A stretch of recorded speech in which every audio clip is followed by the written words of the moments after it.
Welcome to Business Over Beer, where entrepreneurs, small business owners, and people passionate about what they do bring us their stories and their favorite beer. Hosted by Ben Surratt, Jonathan Kaler, and Jason Knope, it's time to get down to business and drink some beer.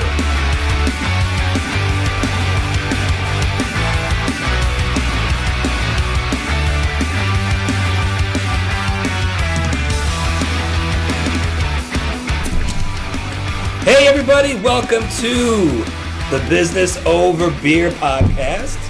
I'm your co-host, Ben Surratt. Alongside me, to my right, is the man of the hour, the terror of power, Jason Kaler. Jonathan Kaler. Jason. We're a force to be reckoned with. We are. It's like Voltron. We've morphed into one. Your look, So- I gotta get the cameras. Your look was like, Well, it was the Tower of Power for a minute, and The Terror Power. and then I was the wrong name. But hey, it's cool, man. Thank you. I am. Happy Friday. Hey, I'm jacked, man. I'm excited. It's Friday. Glad the week is over. Glad to be recording. And of course, next to us is our guy, our man. down with the Knope PP. He is over there in his closed circuit room. Where he can hear everything we're saying, but fortunately we can't hear anything he's saying. So, Jason Knope, welcome as usual. Perfect. Yeah! Knope PP, how you doing, pal? I'm good. How are you guys tonight? Good. Happy Friday. Definitely. Happy Friday to you guys, too. I am excited to be here. We have a smorgasbord in front of us. Yeah. An That's, amazing yes. show. We Yeah. got a monumentally interesting guest. We're really excited to have you. Good friends of Ben, and now, of course, good friends of the show. We're happy to have you. Sam Sims, thank you. Oh, thank for you, being guys. Thanks, man. Thank you. I'm so looking forward to this. If anybody came in white now, looked at us, They would be like, Why are You you three drunks. guys sitting around a man with a lot of beer in front of him? you're like the ghost of Christmas present. There you go. that's a good line. I really like that line. Pretty darn good. Definitely. And I'm really glad he brought presents. Oh, I brought yeah. presents. Big Did I time. bring presents? So the idea of our program here is it's called Business Over Beer. We like to bring on entrepreneurs and small business people, and really anybody who's passionate about what they do, and talk about their business and get into their business, and do it while drinking beer. And you have brought us beer. And I know you're super excited to get into it. Can you give us just a snapshot, a 30-second, who you are and why you have all of this beer? I'm a brewer. I promote professional wrestling. And I love to make beer. That's all I think I can say. Right? And wait. Let me add this. I'm a stay-at-home dad. So I spend most of my time with the kids while making beer. That That is the dream. Wow.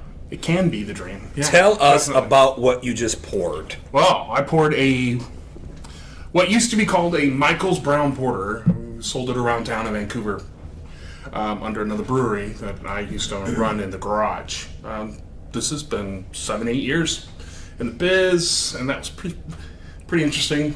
Get it around town. We made it at 6%. So I decided we'd bump the ABV on this to 8, and we made the beer just because I wanted to. It didn't turn out good at the time. At the time. So I was like, oh man, this is horrible. So we bumped it up to 10% by adding malts. Like, when somebody would just add just candy or whatever. So I did that. And then those great people at Great Western Malting. You ever heard of that, guys? Very familiar with Yeah. the Great Western. So Company. that week, timing. The beer is called timing, to the T. That week they happened to have some Jameson barrels. Oh my. I was like, I can smell it from They here. had some Jameson barrels, so we bought 2. And I just took the beer, and we weren't going to dump it because we put a lot of money into it and some time, because 10% can be a long time. We threw it in there. I generally can say this. We forgot about it. And sometimes that's the best thing you can do, we right? literally forgot about it. It was set over there Oh, look, it's right here. We should try it sometime. We tried it. 2 years later, we forget. 3 years later, forgot. I closed down the business, the small business. I was like, oh, crap. What am I going to do with 2 barrels of beer?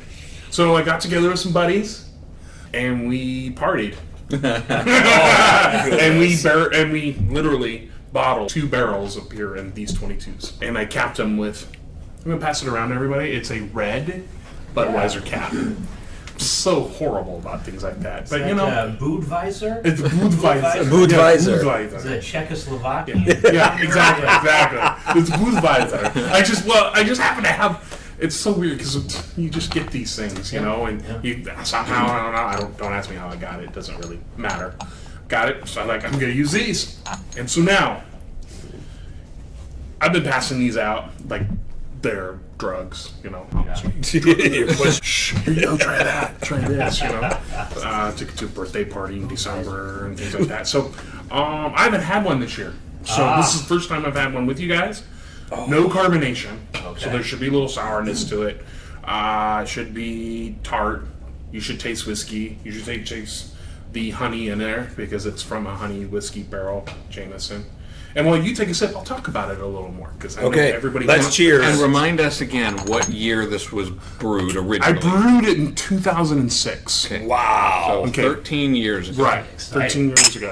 All right. Cheers. Cheers. Definitely. Prost. Again, this was based off of a porter, and a brown porter to be exact. I'm sorry. Smooth. Yeah.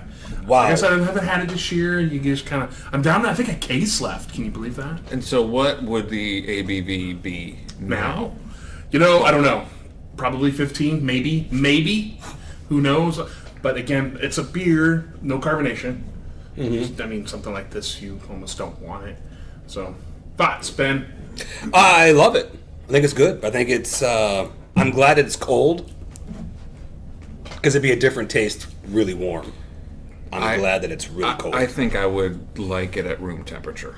I'm the opposite. See, I miss the carbonation, especially in a cold beverage. I really miss the bubbles and the. But it's sour. I It's understand very what you're sour, saying. very tart up front. But the flavors are well balanced. It doesn't drink like a 15 ABV beer. No. So no, it's the flavors are pretty amazing. It's You can it's smell- really interesting. It's a The whiskey- 15 AVB beer, baby. Yeah. The whiskey, Those pythons. the Jameson, really, you can smell it, but it doesn't hit. When it hits your palate, it's not like what you think you're going to get. The nose is really tricky. Yeah. So when we got the barrels, we got it in there, and we learned that you can season the cats. Now you can't do that anymore; it's against the law. When we got them, they're like, "Well, how do we keep that smell, or how do you do that?" Well, we went down to the state-run store because that's how long it was, and bought a bottle of it. We tried to find at least the same idea when it was. And we would have never put the bottle in there and shook it up. We'd never done that, no. Because, we're not supposed to do that, but, And what do they call that? They call it seasoning? Yeah, called seasoning. It's kind of like seasoning a grill, your grill or whatever. Cast iron. Yeah, your cast iron something. skillets. But the beer industry would have seasoned it with that batch of beer, or a batch of whiskey into it. That's what we did with that, both of them. That was fun. Tell me give me the pros and cons of being a brewer and trying to start your own brewery. Well, okay, we'll do the... Besides the obvious of the Sure, pros. the cons. The Yeah. cons. Yeah. Starting a brewery? Yeah. Money. It's money. You're almost probably putting so much money into it. It's not even... You probably, just on a nano brewery, I was just reading about an article last week. I mean, you got to start out with $150,000, just guaranteed. You should start out with that. Really? We're talking about a 2-barrel, 3-barrel system. Yeah, I mean, the article specifically said that you should own the place instead of leasing. Right. Yeah. You should brew a 2 or 3-barrel system. Anything bigger right now, it's not successful right now. Just Is that because there's 5 billion breweries in this. I mean, we have more breweries now than ever before. Ever. Ever. That's crazy. Last brewery that will make million, not billion. Million barrels will be Founders Brewing Company. This year they will do it, and then they will be gone. There will be no more million barrels a year. Wow. Because of if this keeps going the way it is. If it keeps going the way it is, we're going to have a brewery at every corner of the market, and that's not good either. Yeah. I was going to ask you that. Do you think that's a good thing or bad thing? I don't think it's a good thing. Just it's going to get rid of the bars who likes to drink liquor. Yeah. You know, already you can tell ciders are phenomenal. It's not considered a beer, and that's taking over the market too. So, no, I don't think it's a good thing. Not a bad thing either, though, because then it creates competition. That creates controversy, and that creates cash. Yeah. So all of that. And what we'll see ultimately is we'll see consolidation. Correct. And Which what you're we- already seeing and now. what we hope for is that you start to see Sam Adams and who did they just merge with Dogfish Head, the craft brewers collaborating and teaming up and consolidating themselves versus what we're seeing with big beer. So when I started my first run of the brewery was West Highland Brewing with my father-in-law. Yep. Started that. When we started it, we went to some distributors. These distributors shall be nameless because they're pretty big in this Southwest Washington area. They already told me and him specifically that big beer, whoever they are, we'll just leave it at that. Big beer will be consolidating smaller breweries, and they will use their labels. And this was 2006, 2008 timeframe. We're seeing that now. Yeah, we are. Yeah. Now, big beer, if they leave them alone, we're going to see amazing beers for the next 20 years. If they leave them alone, and we'll be able to get those amazing beers across the country. We can go to India, Australia, Germany, and all of these awesome beers are going to be there too. Now, if Big Beer just decides to buy them up and just use the names and make it crap, then that's not good either. But look at 10 Barrel. Phenomenal brewery before they were bought. And I'm going to say it, they were bought, they were being left alone, and they won more awards at the Oregon Brewcraft Awards than anybody else in Oregon. Because they were left alone. Because they were left alone. Now, it seems like these beer conglomerates, I guess you could say, they're buying up distributors now as well. And Yeah, is I've heard that, that I mean, too. that sounds like that's a way for them to say, hey, microbrew, let us buy you, or we're going to kind of push you out of the scene. Sure. Yeah, it's kind of doing that now, but even distributors are making breweries. Okay. Right off the bat. They're just using it as a label. Wow. I'm seeing that in Seattle. I've seen that in a couple bigger distributors were like, well, we could do this, make a brewery, and call it good. Because they can make the beer that they need to fill that hole. Yeah. So there's another con for being a self-distributing. Horrible and great at all at the same time. Yeah. I mean, when you're just a 2-man, 3-man, 4-man group, you're brewing the beer, which you're trying to be consistent on. Someone's trying to make money, whatever, for the beer. And at the same time, you're going out, pounding the pavement, knocking on every business and going, hey, there's this. Could do it 6, 7, 8 years ago. There was only Lewitt, Heathen, and myself. And maybe Fortside, okay? Yeah. And I mean, it was very small, nothing. I couldn't do it now. There's no way. I wouldn't be able to just go out there. I don't need to. I'd have to, unfortunately, hire a team and start selling it and probably lose money for the next 3 years, 4 years, you know. My Which goodness. is, huh? My goodness. Yeah, it's good and bad. You know, again, these are cons. Remember these are all cons that I'm talking about. I mean, there's still pros. I mean, gosh, pros. Vancouver's is probably the next Bend. Yeah, it is. It's not there yet. We need one more thing. We need a big ass brewery here. Yeah. I mean, huge. Just something that just, you know, that can just I think so. Because they still have the chutes there. Right. And they have Crux. Right. Yeah. Right. We need a big brewery that can get the name out that we're Vancouver, Washington. Right. You know, that's my thought process. It has been from day one. I mean, I just think even one cool. I mean, we can't rely on Widmer. We can't rely on them because that's Portland. I mean, we're not Portland, and we've made sure of that when it comes to beer. Yeah. I mean, in fact, people in Portland know us now, which is great. That's a pro. But the con, again, it comes back to, well, we need a big brewery. I truly think we need one here. A con, again, too many people think that they can brew. More power to them if they can do it. Yeah. I just think that selling beer, a con is opening up a place and being, well, guess what? You're going to need to maybe sell pints. So going into that's a plus and a minus at the same time. So you've decided to open up a place, right? Got $150,000, just using it as an example, and then you kind of go, okay, well, I'm selling pints. Cake's $500 because you get, it's just round numbers. I'm not gonna go right into it. $500 per keg. Cool. You pay your server, and you probably can pay your brewer and pay yourself a little bit of money, and you're happy, right?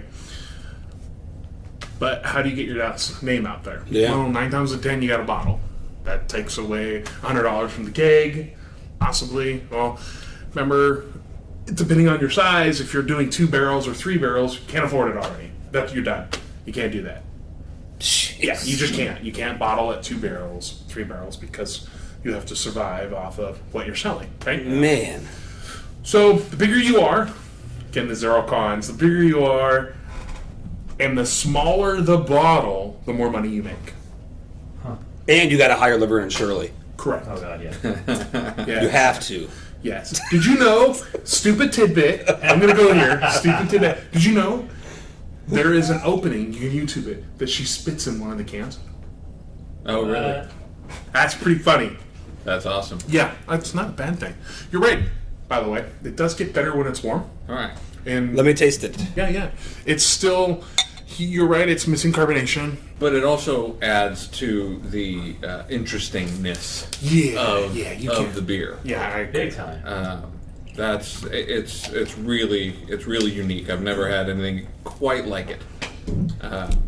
I hope like not. it. I hope not. For coming from a brewer, I mean, Yeah. I've been brewing a long time, so I would want Man, it's unique. really good. It's different. And You're right.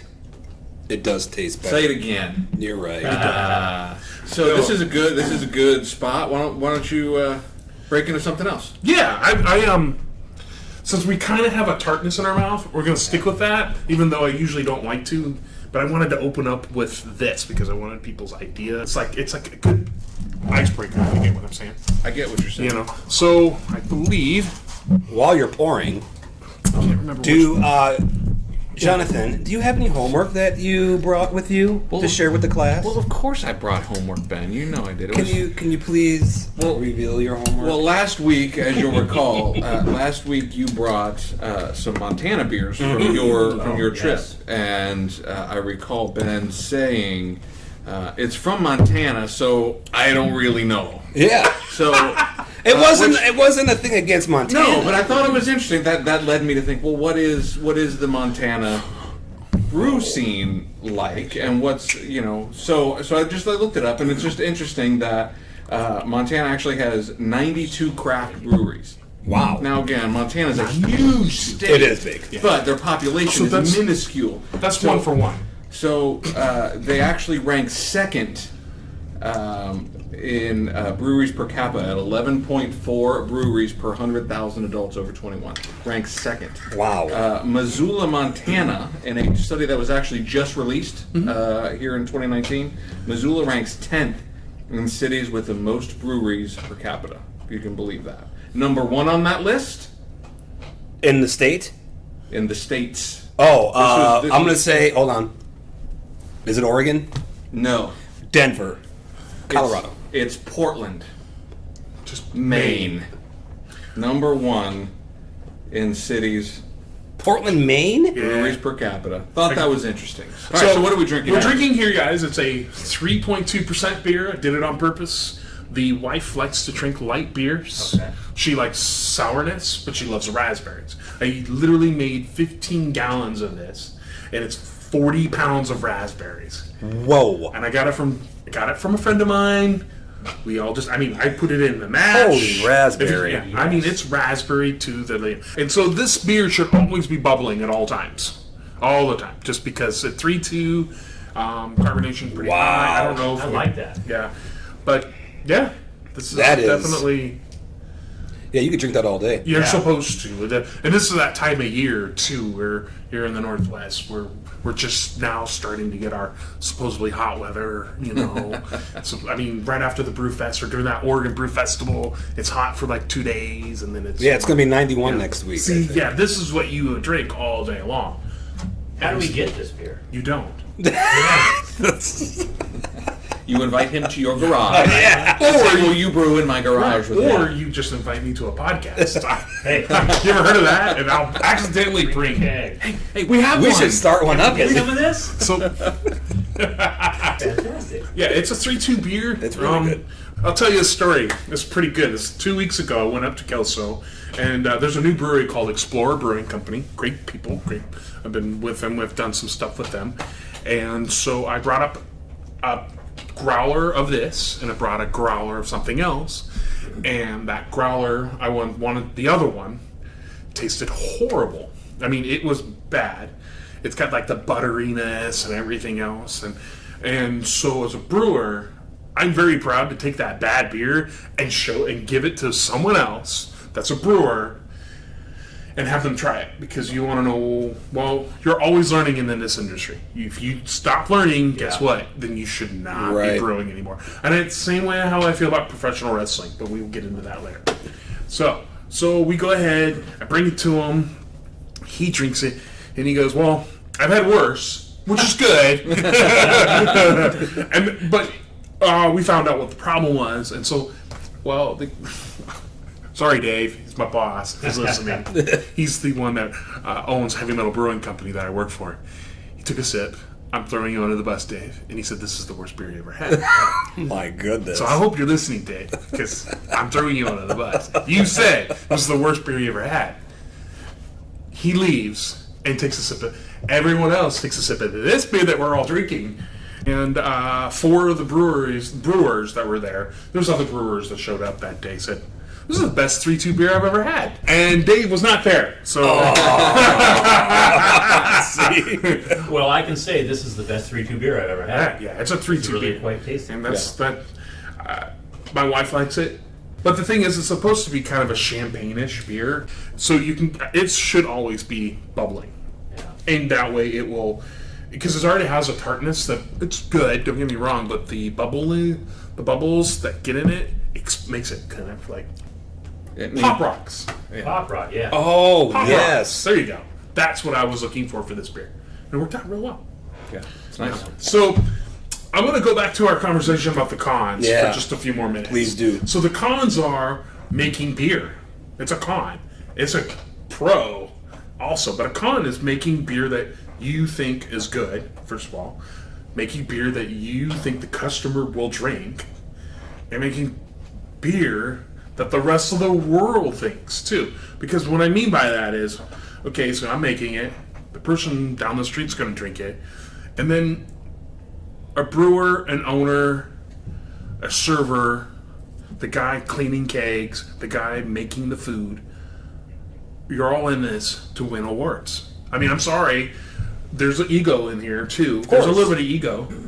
I have an ego, you have an ego. Whatever you're doing in your job, you want to be the best at that, correct? Sure. Doesn't matter what it is. You want to impress your boss, or you want to impress whoever, even your kids, right? Let's be quite honest. And so that's the world. That's a con. Sometimes that can be a weight on your shoulders that's horrible. So let's get into that a little bit. Sure, How do please you do. balance that? Because you don't start brewing in your garage for that purpose. You brew because you love it, because you love beer, because you have camaraderie with the people that you're brewing with. But then you have this competition, you have other breweries, you have to make money. How do you balance the love and the passion for brewing with the ego of I have to be the best?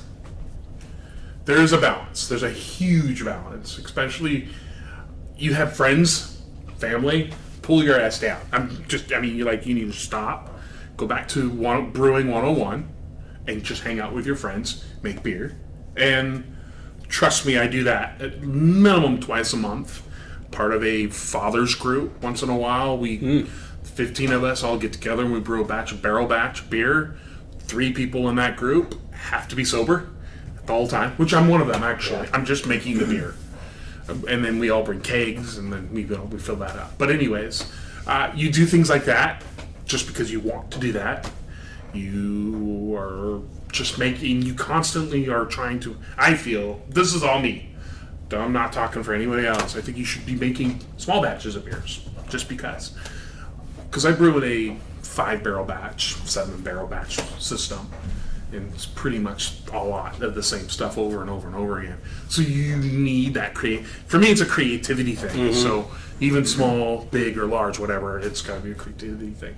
It's a huge problem sometimes for me because, like, just today alone, I'm doing a collaboration with Notion Brewing down in Portland for this festival, and you got myself, my boss, the brewer there, and I got my assistant brewer. We're all in this. What should we make? And it's like, well, my boss likes to do one thing that always seems to be consistent. He always wants that. And then there's this guy that wants it this way. And then all I want to do is make the beer. It sounds really weird. Sometimes all I just want to do is give me the ingredients. Let me put that shit together. Yeah. No, I get it. No. It's most of the time. That's why I make the small batches. Usually make the smaller stuff. Kind of go, this is killing my creativity, so I can still play with the big boys. You know what I mean? Yeah, for sure. So, well, I mean, I think so. That's a con. Still, I think that is. And that balance is, you see that across everything, any business, anything, right? And so that's no different than a guy in selling for a distributor or a realtor or a IT consultant. You have to find that balance, a thing that drives your creativity, that drives your passion, but also then the things that can drive your competitive spirit, things that you can win and all that. So what's next? So this beer. So I bought 3 packs of yeast. If anybody's a home brewer, that's like the tiny little plastic bags that you see down at the brew store. Okay. So this is a beer that's not a beer.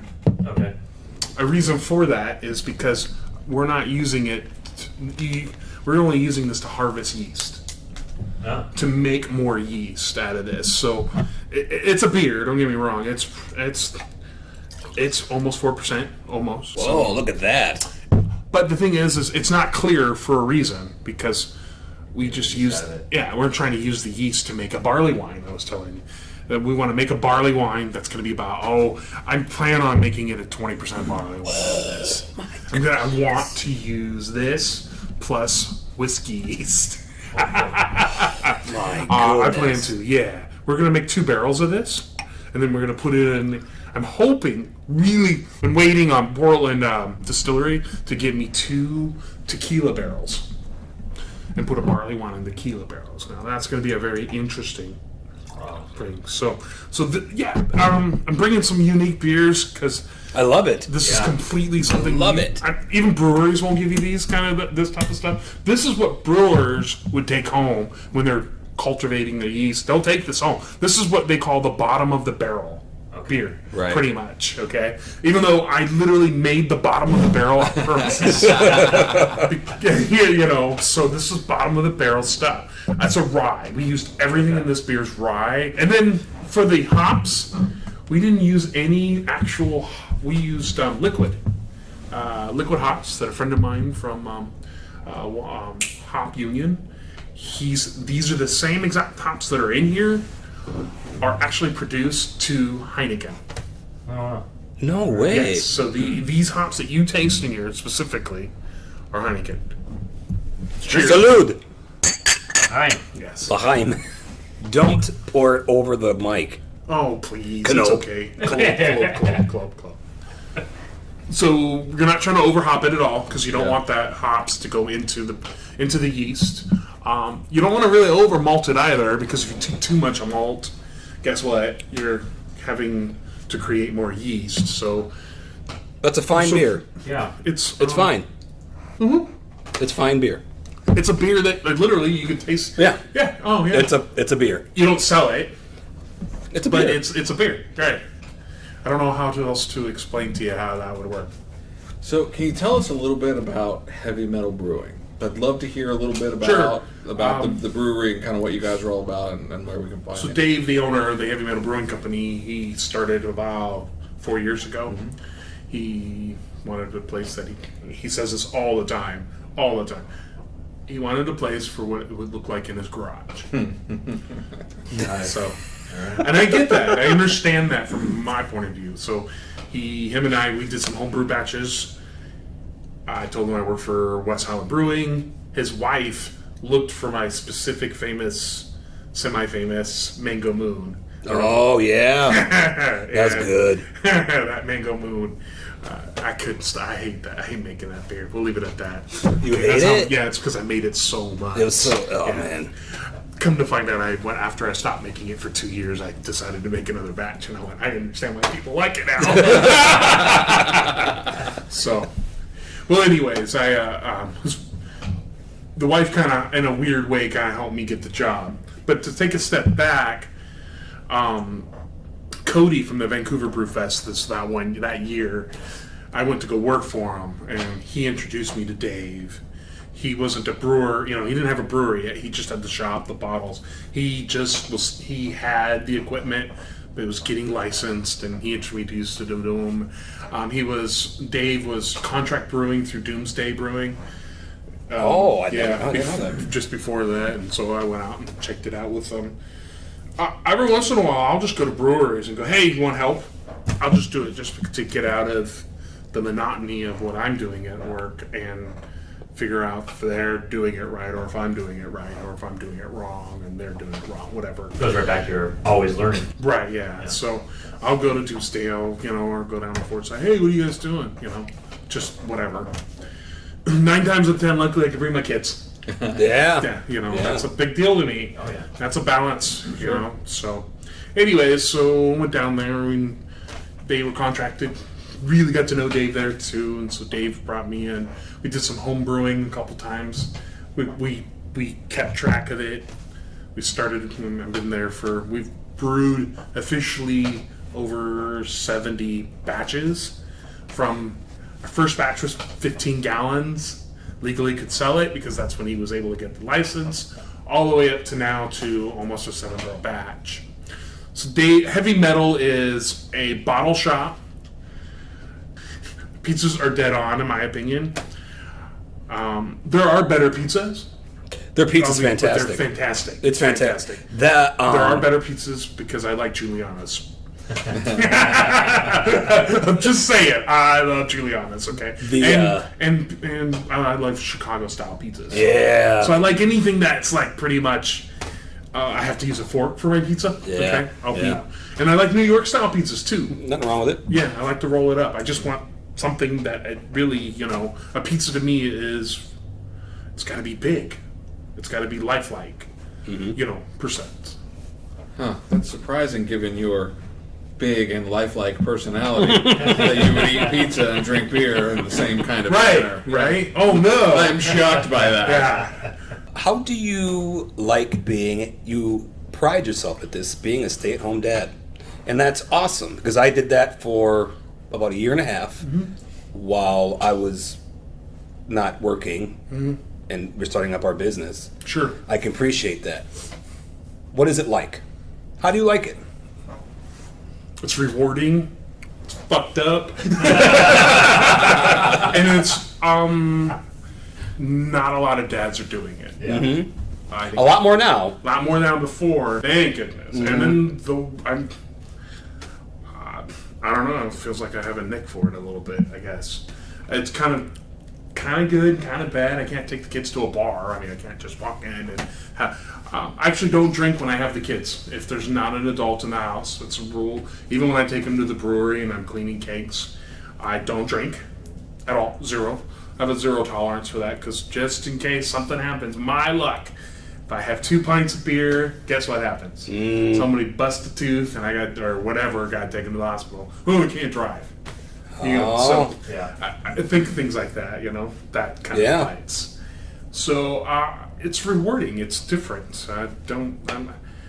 Only thing I can say is you gotta try it. That's all. Yeah, If you have absolutely. kids, I think a father should do it a year. Yes. I gotta talk my wife into this. A father should do it for a year. I think that's fair. Yeah. And I think I have a 4-year-old, and she's turning 18 tomorrow. I have one of those. I have one of those too. So. And I have a 16-month-old. Oh, wow. Oh, you got 2 little I kids. have 2 little kids, yeah. But I've done a lot, and I'm 40 now, so I'm okay with that.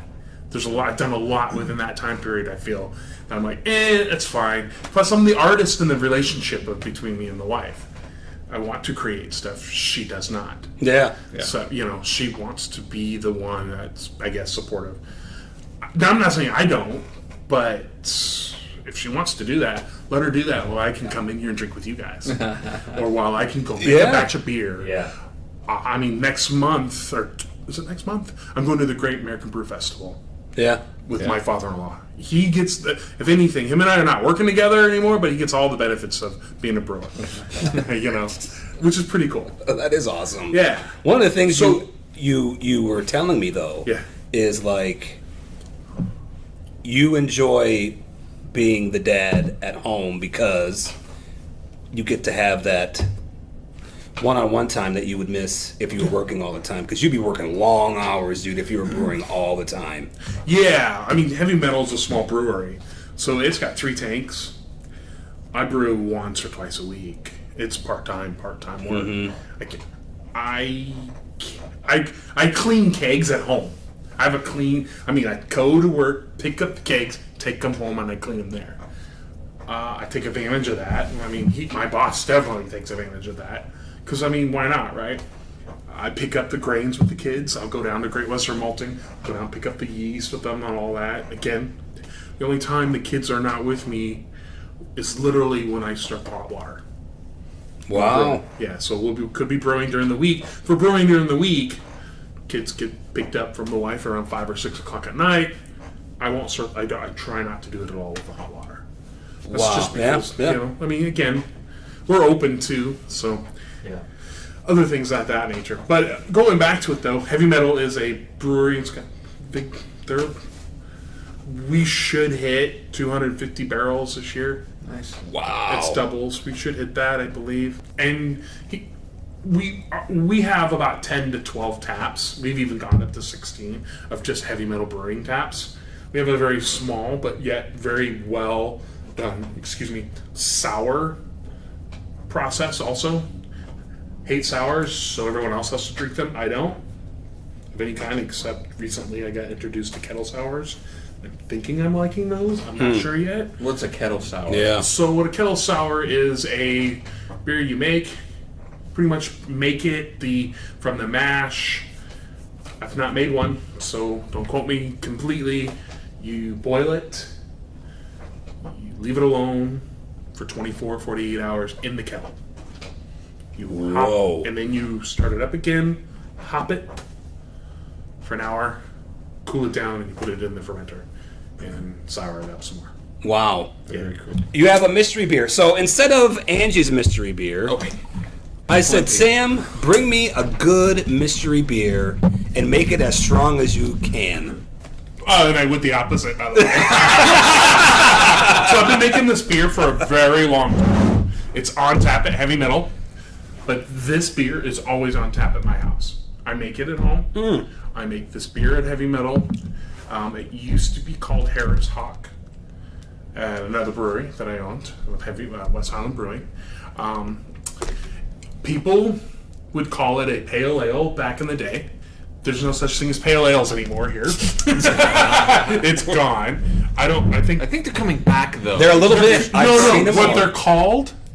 Sessionable IPAs. Oh. No. I'm seeing you shaking your head. Sessionable. Well, they're called sessionable IPAs. I think the sessionable trend came and went. I don't know. I'm not seeing a lot of session now. I'm seeing pale ale come back. Are you? I See, am. I'm not. Yeah. But I understand what you're saying. Interesting. I'm not. I all I see sessional IPAs and this and that. But then again, are we going to the same places? That's the question. That is a very good question. You know, so I don't know. I drank a session IPA recently. I won't name who it was, and it was a 6% beer. And I'm like, this. see, that's not sessional. That's not session That's not. IPA. That's not a is- session. And it's at a brewery that I respect and like very much. And I was like, yeah, that's not exactly labeled So correctly. this is 4.9. It used to be a pale ale. It's for me it is a pale ale, okay, but it's got everything that I would drink every time I make this beer. I run out, I make it. What's it called at Heavy Metal? Rock hard, sessional IPA. Nice. All right. Yes. Cheers, All right. guys. Cheers. Prost. Prost. Roast. Same. Oh yeah. Same everything. Smells like That's beer. fantastic. Yeah. So, like I said, I Dude. feel like I've perfected this one. Dude. That's delicious. I've been making this beer a long time. Dude. That is so good, man. So Yeah. good. Yeah. That's so good. The hop is- See, I know what you're saying about the raspberry thing, drinking all day. Yeah. I could drink these all Well, yeah, day, well, it's too. 4.9 too. I mean, this again, but I make this year round every time. But you know what? What? But this is not. This is a low alcohol session beer that is not afraid to be beer. Right. Thank you. Yeah. Right. The hop profile, in Which- it's very hoppy. It's very hoppy. Yeah. But it's for me. When I first made this beer, it was a pale ale because we in the Northwest hasn't figured out what West Coast IPAs were at the time. They were just IPAs, and IPAs had to be a specific number with IBUs to this and that. So, if it was above 50 to whatever, that's an IPA, right? When I was brewing. Anything below 50 is a pale ale. Ambers, I mean, whatever, you get what I'm saying with that. This is below 50 IBUs, Man, this is good. and when I was brewing it, nobody was really dry hopping it. I dry hopped this in a keg. I mean, I put hops in the keg and I just drink it that way. I mean, I learned that because I went to. If people small don't know, brewery. okay, go I'm sorry. for it, no worries. What's dry hopping for people who don't know beer? So dry hopping, there's a couple of ways of doing it. One, after fermentation is done completely, or even during, you go on those big tanks. They have little holes in them. You open it up, and you throw in either fresh hops that you see on television, that you pick them off the vines, or you get they look like bunny pellets. Little poop bunny pellets, and they're hops too. And you put them in a bag and you throw them in there, and you do so many days or what have you. I actually use fresh hops at home, and I use pellets at work. Get the same results. I use less of each, depending what it is. And then for me, I dry hop since I don't have big vessels. Put them in a keg, and life is good. You get what I'm saying? Yeah, So, I get it. Yeah. So, let's talk about the wrestling thing. Do you wrestle? I hear you're a wrestler. Well, yeah, there was at one time or another. Yeah, I wrestled for a little while. And did some stuff in Canada. That was fun. Yeah. And I was trained by a Playboy Buddy Rose. You ever heard of him? Oh yeah. Oh I yeah. was trained by Playboy Buddy Rose. Ed Laskowski would be the Colonel de Beards. You guys know who he is? He's from around here, And Matt Bourne, which everybody would know as the first Doink the Clown. Doink the Clown. There was many Doink the Clowns. There are still some Doink the Clowns. We'll leave it at that. But he was the first in the original. And Buddy Rose, I trained with him for a while, and I trained with some guys, and that was fun, and he got me some bookings through his contacts. Bookings is considered something in the wrestling business that can get you somewhere to get further in. And so I promoted most of my entire wrestling career, most of it, almost 80% of it, because that longevity of promoting is better than wrestling.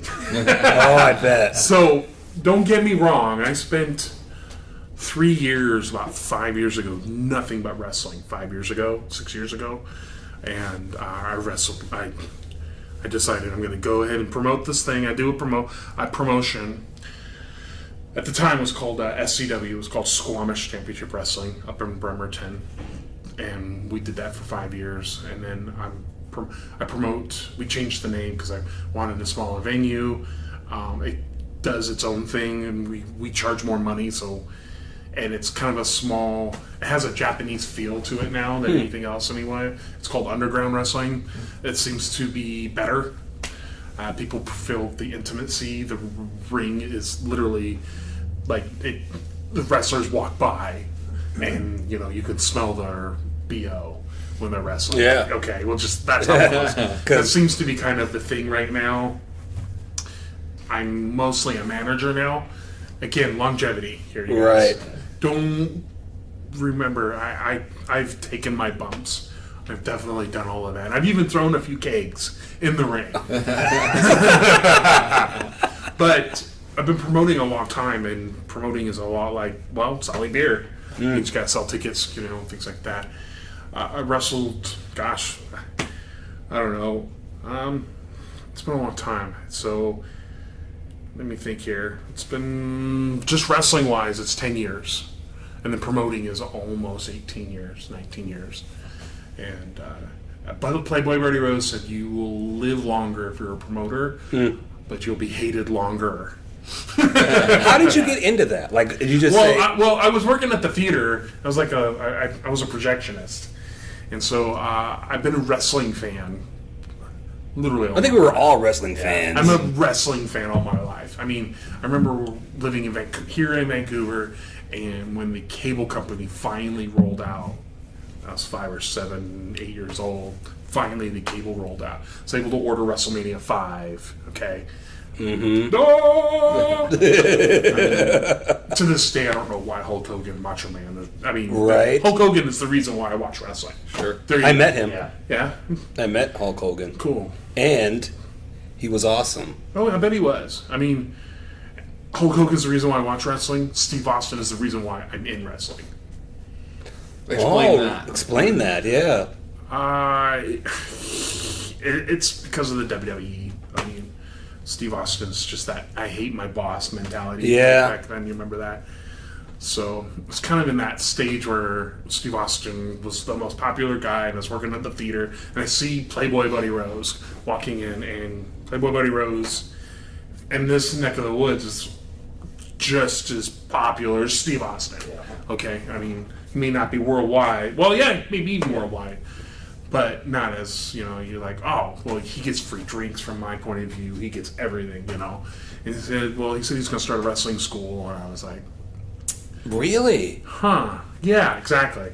Really? So who are you doing this with? And he goes, I'm going to do this with Colonel DeBeard. And I was like, I'm very interested. Let me know. So 2-3 months later, hey, I'm starting school. You want to go? So I start going on Sundays. It was just like on MLK Boulevard. There used to be a little shop right there, really close to Avis or Shoes. Yep. Avis shoe store right there. We would go every week. I would just train for 6-8 months straight. Just we call it bumps, and run the ropes. And wow. He would give, it was fun. I mean, and then he just said, man, you'd probably be okay if you want. I guess he saw the entrepreneur in me already, even then. You should consider promoting. And I was like, all I wanted to do was wrestle, because, there's more money involved, isn't there? And he's like, probably not. Well, I mean, it's like any sport, though, right? It's like any sport. You have to be like the best of the best of the best to be up there. I mean, he wasn't lying. He's like, even wrestlers now. I mean, they're weekend warriors now, all of them. Yeah. Even the WWE wrestlers are weekend warriors. They just have. I mean, specifically now. I mean, I follow the sport religiously. My wife and mother buy me the WWE Network for Christmas every year. So that's how far into I it have I an am. old friend that you would get along with. Yeah. I actually went to Portland wrestling with him when we were kids. Sure. It was. He'd probably love chatting with this guy. Yeah. I mean, yeah. definitely. Yeah. You probably know him. Probably. He was just a guy who he loved wrestling. For his birthday party one year, we all went to Portland wrestling, and then came back and watched ourselves on TV. Yeah. It was great. I get that. I get that. Coal miner's glove match and everything. It was. That's it was pretty funny. cool. That old school. Yeah, no, I get it. There's nothing wrong with but I did some stuff for Vince McMahon up in the Canadian style, just because of Playboy Buddy Bros, things like that. Cool, fun, whatever. That was never really my. It was my thing, but it wasn't my thing. I can already tell. I like promoting. It's fun. I like doing that. I create matches. It gets done. Again, it comes back to my creativity of it. I've been doing it so long that I don't have to go to the shows anymore. Man. I don't want to. That's pretty cool. That is awesome. Yeah. Don King here. Almost. So, okay. So, between brewing, being the stay-at-home dad, and the promoter, when do you have time to do what you want to do? Oh, I know the answer. You're doing what you want to do. Yeah. I do all of that, yeah. Mondays used to be my night. It's now Tuesday mornings. Because I can't watch Raw. So Tuesday mornings, I'm watching Raw Line Brewing. Yeah. While the kids are running it down, up and down the stairs, going, I need my diaper changed! That's the truth. Well, that sucks. That's So change it. Yeah. Interesting. What's the problem? Or my child running in there going, oh! You're naked. Why? Because I didn't poop myself. Great. It's 8:30. I ran in for a beer, but instead of making it instead. One more question. If you had a ticket to anywhere in the world, okay, first class, where would you go and why? I would probably go visit the Dalai Lama in India. And why? Why? I'm very fascinated with that gentleman. He's got something about that guy. It's just... Wow. he's so different. I would actually try and find that first class all the way right there. I would try to meet him. Knowing that I know for a fact that I would not be able to meet the gentleman, still trying would be phenomenal. Wow. Yeah. See, I like that his answer is, I am going to get on a plane and try to And meet the try. Dalai Lama. That's the promoter in him, right? That's That the is. creativity. Like, That totally I don't is. want to know that I'm going to meet him. I want to go try to figure out how to meet him. That's awesome. So that answers that, I hope. I'm sorry. We got to have you back on. Yeah. This definitely. was not enough time. Oh, no. Of course not. I knew that. Bring Yeah, we him haven't over even beer. talked about pros. I know. Ah, the pros. That's the next one. Yeah. That's the next one. That'll be part 2. Yeah. That was good. All right. So, hey, plug yourself, Yeah, dude. definitely. Plug yourself. I go to World Underground Wrestling on Facebook. The next big brewing event that's coming up for me specifically is the Great American Brew Festival's coming up. But that, if you're in the brewing world, you already Denver. know about that. That's in Denver. But Is it's Heavy Metal submitting?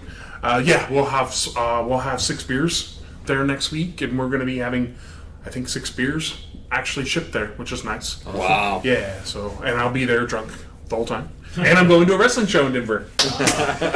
Melvin Brewing Company in Denver. Yeah. They're promoting professional wrestling there. And they're going to have Ted DiBiase and Ric Flair. What? Yeah, for the Great American Brew Festival. So, and I already got my tickets ready to go.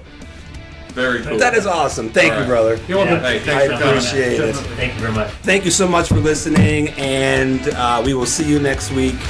You are awesome. Bye-bye. Business Over Beer reminds you to always drink responsibly. Our theme song is Idiocracy by Christian Leo. Thanks for listening, and we'll see you next time on Business Over Beer.